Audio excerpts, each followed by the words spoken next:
Adding buying power on Webull allows you to increase the funds available for trading. Here's how you can do it. Open Webull app, log in. Start by logging into your Webull account on your mobile device or desktop. Access your account. Navigate to account settings. On the mobile app, tap on the menu icon, then select account. On the desktop app, find account or account settings in the top menu.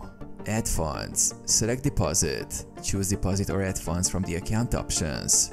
This will initiate the process to transfer funds into your Webull account. Link bank account. Set up transfer. If you haven't already linked a bank account, follow the prompts to connect your bank account.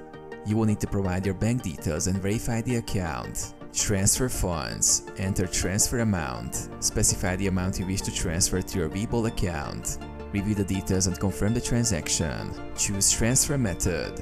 Select the method of transfer, such as ACH for bank transfers. Some transfers may be instant, while others might take a few business days. Monitor and verify. Check balance. Once the transfer is complete, check your account balance to verify that the funds have been added and are available for trading.